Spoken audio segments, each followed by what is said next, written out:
오늘 우리에게 주신 말씀은 요한복음 10장 14절부터 16절입니다. 신약성경 163쪽 요한복음 10장 14절부터 16절.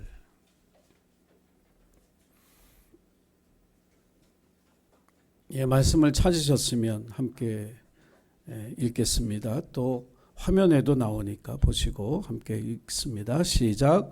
나는 선한 목자라. 나는 내 양을 알고 양도 나를 아는 것이 아버지께서 나를 아시고 내가 아버지를 아는 것 같으니 나는 양을 위하여 목숨을 버리노라. 또 이 우리에 들지 아니한 다른 양들이 내게 있어 내가 인도하여야 할 터이니 그들도 내 음성을 듣고 한 무리가 되어 한 목자에게 있으리라. 아멘. 반갑습니다. 제가 별로 반갑지 않으신가 보죠. 너무도 긴장하고 계신 것 같아요. 저도 지금 바짝 긴장하고 있는데 긴장하지 말고 편안한 마음으로 저 봐주시고 또 들어주시고 또 공감이 되는 부분이 있으면 아멘 해주시고 그러면서 이 시간 하나님께서 오늘 이 예배에 주시는 하나님의 음성을 듣는 시간이 되기를 주님의 이름으로 축복합니다. 오늘이 추수감사주일입니다. 보통 일반 교회가 11월 셋째 주를 전통적으로 지켜왔는데 저희가 몇 해 전부터 11월 첫 주를 추수감사주일로 지키면서 한 해 동안 하나님께 우리가 감사했던 것이 무엇일까? 어떻게 감사의 고백을 할까? 이것을 기도하는 가운데 이제 내년을 준비하면서 더 많은 감사 또 더 많은 은혜가 우리의 삶에 임하기를 바라는 그런 마음으로 오늘 예배를 드리고 있습니다. 저희 교회 처음 오신 분들도 있고 또 오셨던 분들도 있고 그 발걸음을 인도해 주신 분은 하나님이시라 이렇게 믿습니다. 하나님이 인도하셨으니 하나님이 말씀해 주시고 또 하나님이 깨닫게 해주시는 복된 은혜가 우리 모두에게 임하는 설교의 시간이 되기를 간절히 소원합니다. 요즘 제가 좋아하는 프로그램이 다시 시작을 했더라고요. Sing Again 시즌 3입니다. 가수로 이렇게 활동을 하다가 그만두었던 사람들도 있고 또 무명으로 열심히 노래를 불러왔던 그런 사람들이 자기 이름이 아닌 번호를 가지고 나와서 노래를 부르는 그런 경연 대회죠. 거기에 1호 가수, 근데 거기에 나는 어떤 가수다. 이렇게 해서 이제 공란을 이렇게 채워갑니다. 제가 지난주에 재밌게 봤던 가수가 한 사람 있습니다. 나는 산골 가수다. 그 골목길인가요? 그 노래를 부른 연천 산골에 사는 18살 먹은 여자친구가 나와서 얼마나 멋들어지게 노래를 하는지 산골 가수다. 자기를 연천 산골에서 야영장 캠프에서 노래 부르는 그런 가수라고 소개를 하는 그 내용을 봤습니다. 오늘 본문에 보니까요. 성경 말씀에 보니까 예수님도 당신을 한 문장으로 소개를 합니다. 뭐라고 소개하느냐면 나는 선한 목자다. 나는 선한 목자다. 여러분들도 누구에게 자신을 소개할 기회가 있을 때 나는 어떤 사람이다. 이렇게 한 문장으로 소개할 수 있는 그런 자신감이 좀 생겼으면 좋겠다. 그런 생각을 해봅니다. 그래서 예배 마치고 난 다음에 제가 인사할 때 나는 누구다. 이렇게 한번 한 문장으로 소개를 해주시면 제가 감사할 것 같습니다. 나는 선한 목자다. 이게 예수님이 당신을 우리에게 소개하는 말씀이에요. 선한 목자. 근데 선하다라고 하는 말이 좀 복합적인 의미, 두 가지 의미가 있습니다. 하나는 착하다라는 뜻이 있습니다. 이게 착하다라고 하는 말을 한국 사회에서는 약간 왜곡해서 자기 이익도 자기 밥그릇도 챙기지 못하는 그런 사람을 가리키는 말처럼 사용하기도 합니다. 그런데 원래 이 칼로스라고 하는 헬라어의 어원을 들어가다 보면 이 착하다라고 하는 이 선하다, 착하다라고 하는 이 말의 뜻은 뭐냐면 악의가 없다는 거예요. 나쁜 뜻을 가지고 사람을 대하거나 어떤 일을 하지 않는다는 겁니다. 그래서 다른 사람을 괴롭히거나 힘들게 하지도 않을 뿐만 아니라 누군가가 자기를 괴롭게 해도 그것을 잘 인내하고 그 사람을 이해하기 위해서 노력하는 사람, 이것이 이제 선한 사람입니다. 공감은 되시는데 그럴 자신은 별로 없으시죠. 우리 모두가 다 그렇습니다. 그러나 선한 목자다라고 예수님 자신을 소개하는 것처럼 주님을 닮아가야 하는 우리도 바로 선한 그런 그리스도인으로 살아가야 할 줄로 믿습니다. 두 번째 뜻은 뭐냐면 좋다는 거예요. 좋은 사람이란 뜻입니다. 좋다라고 하는 거. 어떤 사람이 부자인데요. 실력도 있고 재능도 되게 많아요. 거기다 잘생겼어요. 근데 겸손해. 저처럼 이러면 오늘 난리 나겠죠. 겸손한 거예요. 다 가졌는데도 불구하고 겸손해. 좋은 사람이에요. 또 이 마음이 따뜻해서 어렵고 힘든 사람을 보면 막 도와요. 좋은 사람입니다. 그래서 이 좋은 사람을 이 좋다라고 하는 말을 한마디로 딱 규정하면 뭐냐면 함께 있고 싶은 사람. 좋은 사람은 어떤 사람이에요? 함께 있고 싶은 사람이에요. 지금 옆에 계신 분이 좋은 사람이죠. 자신들이 없어요. 목소리에 확신이 없는 것 같아. 안타깝게도. 근데 지금 아무도 안 계시는데. 좋은 사람, 같이 있고 싶은 사람. 같이 시간을 보내고 싶고 같이 얘기하고 싶고 같이 밥도 먹고 싶고 그런 사람이 좋은 사람이에요. 저는 예수님이 저에게만 선한 분이 아니라 여기 계신 모든 분들에게 선한 그런 목자로 함께 하시기를 주의 이름으로 축원합니다. 자, 이제 선하다는 뜻은 우리가 해석을 했는데 그럼 목자는 무슨 뜻일까? 한국 사람들에게 목자는 되게 낯선 직업입니다. 왜냐하면 특정한 곳에 가야 뭐 양을 치거나 뭐 목축을 하는 사람들을 만날 수 있기 때문에 그렇죠. 우리 일상생활 속에서 목자를 접할 수 있는 그런 기회가 없어요. 근데 이 유대인들에게 있어서 목자는 늘 일상에서 보는 사람입니다. 동네 사람, 마을 사람이죠.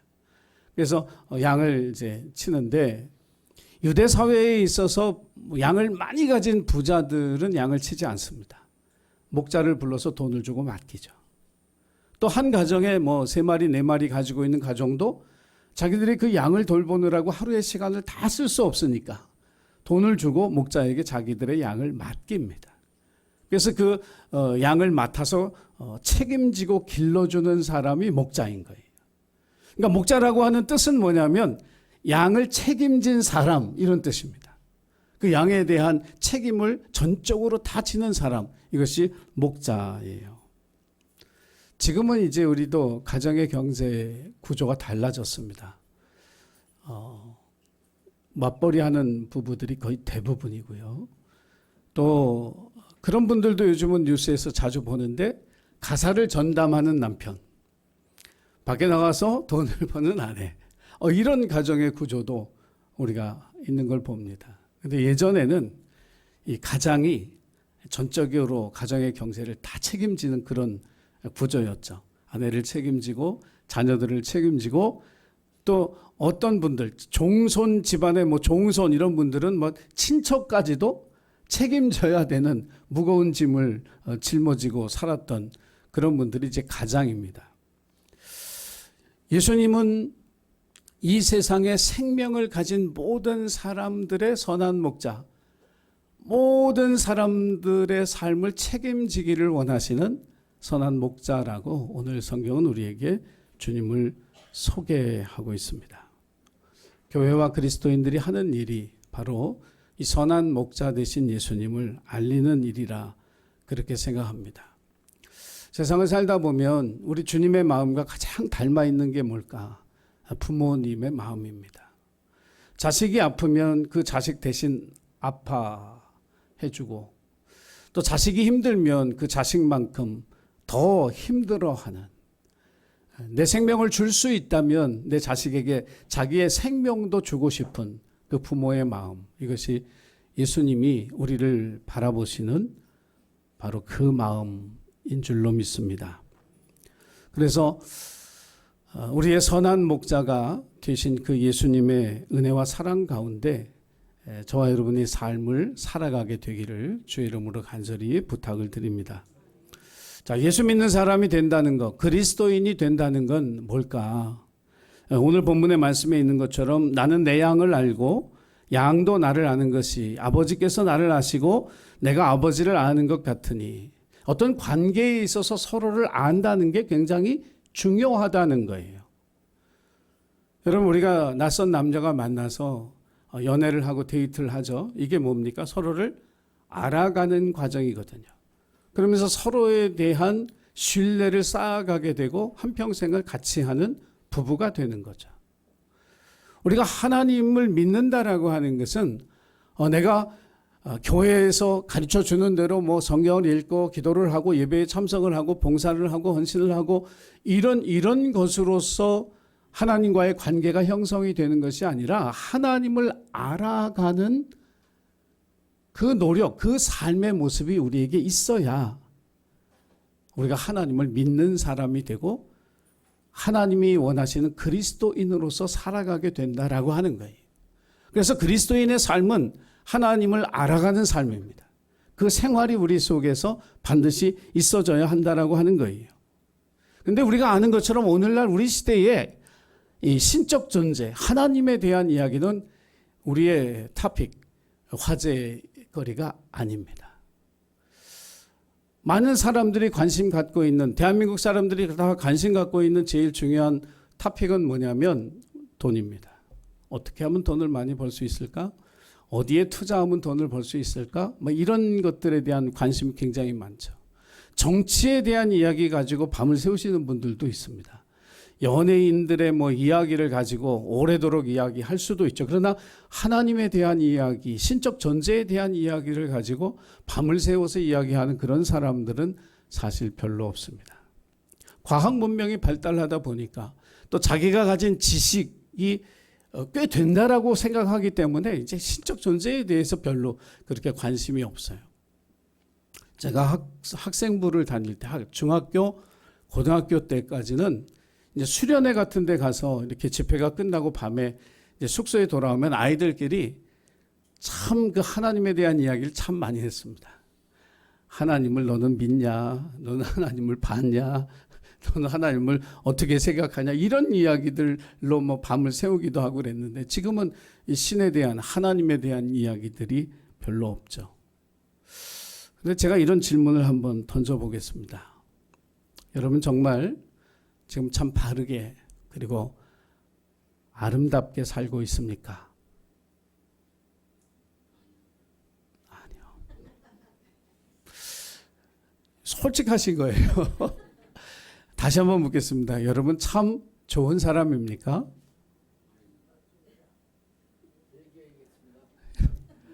이제 결정적인 질문입니다. 모든 사람이 대답하기 너무 힘든 질문. 정말 행복하십니까? 옆에 있는 사람이 겁이 나서 아니오를 못하는데 우리 하시네요, 집사님. 네. 솔직히 말해서 우리가 정말 내가 잘 살고 있는지 잘 모르겠고, 내가 정말 좋은 사람인지 잘 모르겠고, 내가 정말 행복한 건지 잘 모를 때가 많이 있습니다. 믿고 싶죠. 잘 살고 있다고 믿고 싶고, 내가 좋은 사람이라고 믿고 싶고 행복하다고 믿고 싶은데 확신이 없다라고 하는 거예요. 인간의 삶이라고 하는 게, 우리의 삶이라고 하는 게 그런 가치 기준의 판단을 뭐에 두고 하느냐 하면 자기의 지식과 경험을 가지고 내가 잘 살고 있는지, 내가 좋은 사람인지, 내가 행복한지를 판단하게 되거든요. 그런데 가만히 생각을 해보면 답이 나오는 게 뭐냐면, 내가 가지고 있는 지식이 얼마나 많을까? 모든 문제에 대한, 인생을 살아가면서 내가 부딪히고 만나게 되는 모든 인생의 답을 내가 다 알고 살아갈까? 아닙니다. 경험이라고 하는 측면에서는 더더욱 우리는 좁은 경험을 할 수밖에 없어요. 저는 목회를 26년째 하고 있습니다. 신학을 제가 6년 했어요. 그러면 이 목회에 관계된 그 삶 한 30년이 넘게 제가 살아갑니다. 그런지 제가 다른 어떤 세상의 직업이나 어떤 다른 일들에 대해서 내가 전문적인 지식, 구체적인 경험, 이건 좀 없습니다. 의사들은 환자를 대하고 살아가죠. 의사로서 30년, 40년 살아요. 그럼 환자를 치료하고 그들을 더 낫게 하는 그런 쪽 말고 다른 분야에 대해서는 경험이 없는 겁니다. 한 직장에서 여러분 30년, 40년 일하고 퇴직을 하면 자기 분야에 대해서는 전문가일지 몰라도 다른 부분에 대해서는 전혀 문외한이 되는 거죠. 그러니까 우리는 지식도 부족하고요. 우리의 경험도 부족합니다. 그럼에도 불구하고 우리는 자신이 완벽하고 충분한 지식과 경험을 가지고 있다고 생각할 때가 많다는 거예요. 불완전한 존재이기 때문에 우리에게 약점이 있고 결점이 있습니다. 불완전한 존재이기 때문에 인생을 완벽하게 잘 살아갈 수 있는 방법과 길을 모를 때가 많은 거예요. 여러분, 세상에 있는 모든 물건은 다 쓰임새가 있습니다. 목적이 있다는 거죠. 자, 자동차 왜 있는지 우리 압니다. 냉장고 무엇에 필요한지 우리가 알죠. 자전거, 사과나무, 운동장 전부 다 목적이 있어서 만들어 갑니다. 그렇다면 여러분은 왜 살아가고 있습니까? 무엇을 위해서? 여러분의 인생의 목적은 무엇입니까? 그것을 여러분의 지식과 경험을 가지고 우리가 과연 알 수 있을까? 나의 불완전한 지식을 가지고 나의 부족한 경험을 가지고 내 인생의 목적이 무엇인지 우리가 알 수 있을까? 솔직히 말하면 인생의 목적을 모른 채로 살아가는 사람이 훨씬 많습니다. 초등학교 가면은 공부해야죠. 중학교 가면 좋은 고등학교 가야죠. 좋은 고등학교 가면 좋은 대학 가야죠. 좋은 대학 졸업하면 좋은 회사 가야죠. 그냥 가라고 해서 이렇게 하는 것이 우리 사회의 통념이기 때문에 그렇게 살아온 거지, 인생의 목적을 향해서 살아온 사람이 얼마나 되겠어요?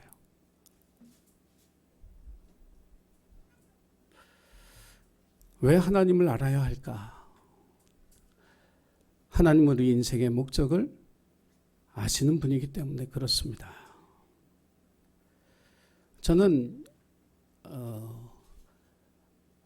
아주 어렸을 때, 제가 1살, 2살 때쯤 어머님이 처음 교회를 다니셨어요. 아버님이 이제 전방에 근무하실 때인데, 어머님이 이제 몸이 자주 아프고, 큰아들, 둘째가 있었는지 모르겠어요. 저랑 3살 터울인데, 몸이 너무 아프고 하니까 이제 점쟁이를 찾아가서 점을 보는데, 그 점쟁이 하는 말이, 아줌마는 교회를 가든지 절에 가든지 신앙을 가져야 되겠다라고 권하더라는 거예요. 대신에 믿으면 열심히 믿으라고. 그래서 저희 어머님이 아주 어렸을 때, 초등학교 다닐 만한 한 10몇 때 황구지라고 하는 아주 외진 곳에 선교사가 들어와서 복음을 전했던 그 기억을 가지고 교회를 찾아가면서 예수님을 믿기 시작을 했습니다. 그러니까 저는 아주 어렸을 때 말도 못할 때부터 어머니 등에 업혀서 교회를 다녔죠. 그리고 나서 이제 초등학교 3학년 때 서울에 이사를 와서 동대문 교회를 다니면서 학생부, 청년 거기 다 다녔습니다. 고등학교를 졸업하고요. 제가 대학에 가면서 질문이 생겼어요. 기독교라는 이 종교는 내가 선택한 종교가 아니다. 우리 부모님이 믿는 종교지. 그렇잖아요. 부모님이 다 교회 아주 신실한 성도셨기 때문에 저도 그냥 교회를 다녔죠. 근데 대학생이 돼서 제가 가졌던 질문은 그거예요. 이건 내가 선택한 종교가 아니지. 그러면 내가 계속해서 기독교를 믿어야 될 이유가 있을까? 내가 정말 그 예수님을 믿고 하나님을 믿는 그런 이유가 있다면 나는 계속 이 종교를 가질 것이고, 그렇지 않으면 나는 교회를 떠나야 되겠다라는 생각을 했습니다. 어떻게 됐을까요? 떠났습니다. 제가 그때 떠났던 이유는 이랬어요. 그 당시가 이제 전두환 대통령이 됐던 그런 시대였습니다. 군부 독재 시대라고 말하는 어두운 시대였죠. 근데 교회들이 너무 제 마음에 들지 않는 거예요.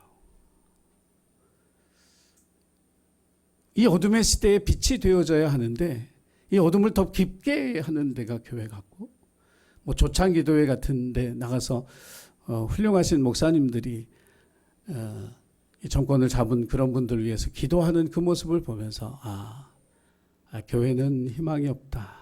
어둠을 더 깊게 할 뿐 빛이 되지 못하겠다. 그런 생각이 들어서 교회를 떠났습니다. 교회를 떠나서 어디로 갔느냐? 운동권 학생이 됐습니다. 운동권 학생이 되면서 민주화를 위해서 내가 내 젊음을 바쳐야 되겠다. 자기의 권리를 찾지 못하는 이 어리석고 가난한 이 민중을 위해서 내가 그들에게 도움이 되는 사람이 되고 싶다. 그런 생각을 가지고 한 5년 정도를 교회를 떠나서, 하나님 떠나서 그렇게 살았습니다. 5년 정도를 살다 보니까 뭔가 허무해지더라고요. 되게 허무했어요. 입으로는 민주화를 얘기하고 입으로는 민중을 얘기하는데 삶에선 철저히 이기적인 사람들을 많이 봤습니다. 국가 속에 사는 다른 사람들도 봤습니다. 조직을 위해서 개인을 희생시키는 사람들도 봤습니다. 이념은 있는데 사람이 없는 곳, 그곳이 제가 경험했던 그 운동권의 모습이었어요. 여기도 희망이 없다. 저는 길을 잃어버렸습니다. 이제 어떻게 살지? 무엇을 위해 살아야 할까? 그때 주님을 만났습니다. 정확하게 말하면 주님이 저를 찾아오셨습니다. 나는 주님을 떠났지만 주님은 나를 잊어버리지 아니하시고 나를 찾아오시고 나를 만나주셨습니다. 성경에 보면 이런 말씀이 있습니다. 내가 곧 길이요 진리요 생명이니. I'm the way. 예수님은 내가 길이라고 말씀하셨어요. 나는 길을 잃어버렸고 예수님은 I'm the way. 내가 길이야. 인생을 바르게 살아갈 수 있는 길이야. 이 세상의 삶이 끝이 아니라 영원히 사는 삶이 있음을 보여주는 길이야. 행복하게 살아갈 수 있는 길, 정말 사람답게 살아갈 수 있는 그 길이 되시는 그 예수님, 그분을 만났습니다. 하나님을 알아야 바른 인생을 살아갈 수 있습니다. 하나님을 알아야 좋은 사람으로 살아갈 수 있습니다. 하나님을 알아야 행복한 삶을 살아갈 수 있습니다. 왜냐하면 우리가 모르는 우리 자신을 하나님은 잘 알고 계신 목자이기 때문에 그렇습니다. 예수 믿고 살아가는 우리 모두가 하나님을 알아가는 생활을 통해서 인생의 참된 길, 진리의 길, 행복한 삶을 살아가는 저와 여러분이 되기를 주의 이름으로 축원합니다.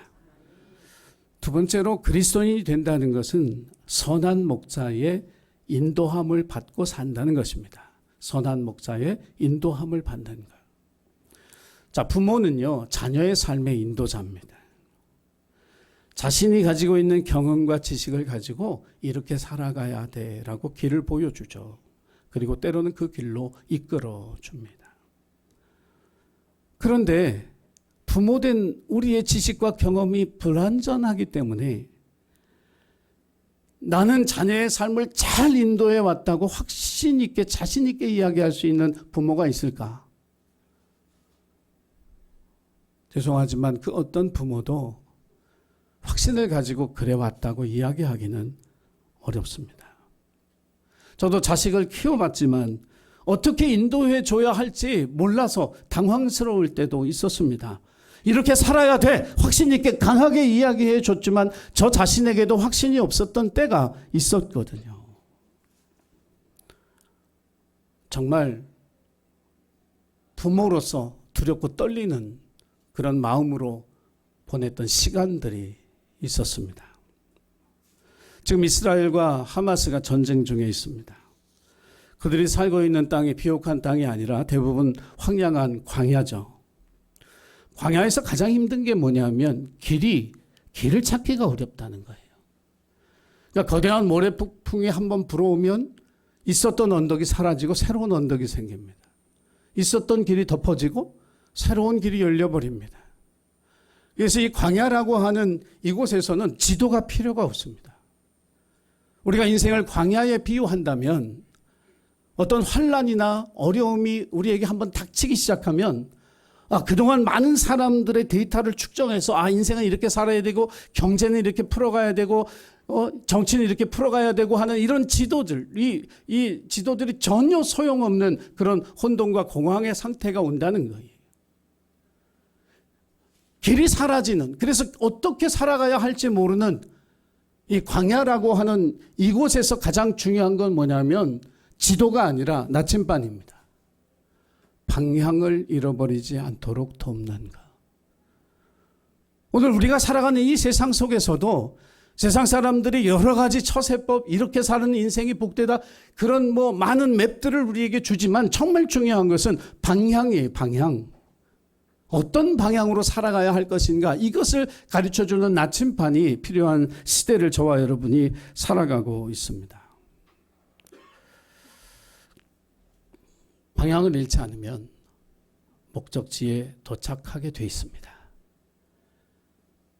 그런데 이 세상에는 영원한 표지가 될 만한 그런 것들이 하나도 없다는 거죠. 시간의 한계에 묶여 있기 때문에, 이따가 사라져야 하는 것들이기 때문에 영원한 방향을 가르치는 표지판이 없다라고 하는 겁니다. 살아보니까 인생이 수수께끼 같아요. 의문투성입니다. 왜 이런 일이 닥치는지, 왜 이런 일이 나에게 벌어지는지, 왜 이런 일이 이런 사회 속에서 일어나는지 궁금한 것뿐이에요. 우리의 생각대로 되어지지 아니하고 전혀 다른 일들이 일어납니다. 만약 우리가 우리 자신의 앞날을 손바닥 보듯이 보게 된다면 우리가 어떻게 살아갈 수 있을까? 사람들이 미래를 알고 싶어 점을 칩니다. 한 해에 자기의 미래를 알고 싶어서 사람들이 주머니에서 빠져나가는 돈이 2조 원이 넘습니다. 점을 치는데 그렇게 들어요. 우리 모두의 마음속에 그런 생각이 있죠. 미래를 알면 좋겠다. 그럼 더 잘 살 수 있을 것 같고, 준비하는 삶을 살 수 있을 것 같고, 뭔가 후회하지 않는 삶을 살아갈 수 있을 것처럼 생각합니다. 제가 어떤 드라마에서 봤는데요. 시간 여행하는 그런 드라마 있더라고요.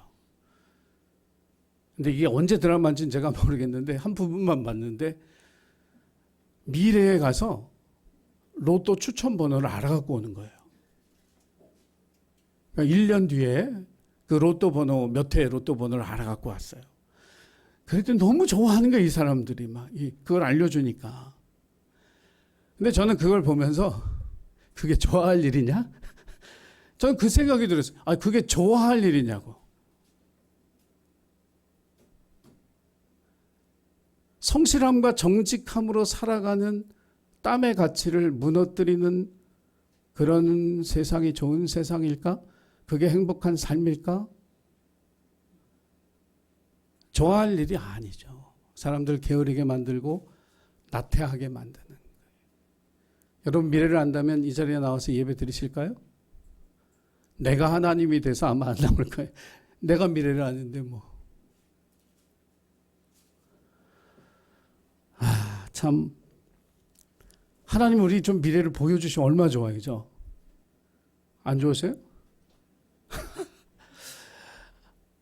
그런데요, 하나님 우리에게 미래는 보여주시지 않고 가르쳐 주시지 않았지만 한 가지 주신 약속이 있어요. 그게 뭐냐면 내가 세상 끝날까지 항상 너와 함께 있으리라.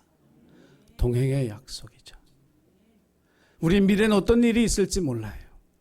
미래를 생각하면 불안하고 두렵지만 한 가지 분명한 하나님의 약속, 내가 너와 함께 있겠다는 거예요. 근데 나와 함께 있는 그분이 누구냐? 선한 목자 되신. 우리에게 그분이 선한 목자가 되신 이유는 뭐냐 하면 많은 능력을 가졌기 때문이 아니에요. 우리를 너무 사랑하셔서 자기 목숨을 내어주신 분이기 때문에, 우리를 그렇게 사랑하신 분이기 때문에 우리가 그분의 약속을 믿고 주님과 동행하는 삶을 살아갈 수 있는 줄로 믿습니다. 그리스도인으로 산다는 건 내 인생의 키를 주님 앞에 드리는 거예요. 당신이 운전하십시오. 전 여기 타고 가겠습니다. 당신이 이끄십시오. 주님이 가는 대로 따라가겠습니다. 이것이 선한 목자의 인도하심을 받는 그리스도인의 삶입니다. 우리가 하는 것보다 훨씬 잘 하실 거예요. 우리의 부족한 지식과 경험으로 할 수 없는 일들을 주님이 분명히 하실 거예요. 더군다나 그분이 우리를 자기 목숨을 주고서까지 사랑하시는 분이라면 우리가 그분에게 모든 걸 맡기고 그분의 이끄심에 순종하며 따라가는 그런 삶을 살아가는 것, 이것이 가장 우리의 삶을 행복하게 만드는 복된 일인 줄로 믿습니다. 사진 하나 보여주시겠어요? 이건 바르샤바의, 이게 잘 안 보이는군요. 저쪽 화면이 훨씬 잘 보이네. 어떤 이제 남자분 한 분이 학생들 이렇게, 여기도 이제 잘 보이네요. 예. 저분이 이제 코르작이라고 하는 선생님 상입니다. 바르샤바에 저 사진이 있는데 2차 세계대전 중에 나치가 제일 먼저 유럽으로 나가기 위해 침공하는 나라가 폴란드입니다. 폴란드를 들어가서 한 달이 조금 넘었는데 다 점령을 해버렸어요. 그리고 이제 유대인들의 게토를 만들기 시작합니다. 아우슈비츠가 바로 이 폴란드에 있죠. 근데 유대인들 그러면 어른들만 잡아간 게 아니고 애들까지 다 데려갔거든요. 그러니까 학교에 들어가서 유대인 아이들을 다 불러 모아서 이제 끌고 가는데 이 선생님은 유대인이 아니에요. 근데 독일 군들에게 가서 얘기합니다. 나는 유대인은 아니지만 난 이 학교 선생이고 이 아이들을 책임진 사람이요. 이 아이들과 함께 나도 수용소에 들어가겠소. 그래서 수용소에 들어가요. 그리고 마침내 가스실까지 이 아이들 데리고 들어가서 그곳에서 죽습니다. 그래서 이분을 기리는, 참된 스승을 기리는 그런 동상이 바르샤바에 세워져 있어서 우리에게 감동을 지금도 주고 있죠. 선한 목자는 바로 이 선생님 같은 자기의 생명을 내놓으면서 불안과 두려움 속에 있는 그 아이들과 인생의 마지막 순간까지 함께 했던 선생님처럼 어떤 일이 우리 인생에 있을지 모르지만 그 모든 순간순간에 함께 하시는 선한 목자 되신 그 예수님을 저와 여러분도 믿고 의지하면서 행복한 인생을 살아가는 저와 여러분이 되기를 주님의 이름으로 간절히 축원합니다. 기도하겠습니다. 거룩하신 하나님, 오늘 복된 날 주시고 하나님 앞에 예배할 수 있는 믿음과 건강을 주셔서 감사합니다. 선한 목자 되신 주님을 우리가 더 깊이 알아가게 하시고 그분의 인도하심에 순종하며 따라가는 하나님의 자녀들이 되게 하셔서 바른 길을 걸어가게 하시고 인생의 분명한 목적을 알고 살아가게 하시고 또 주님의 자녀로 행복한 삶을 살아가는 우리 모두가 되도록 축복해 주옵소서. 감사드리며 예수님의 이름으로 기도하옵나이다. 아멘. 교회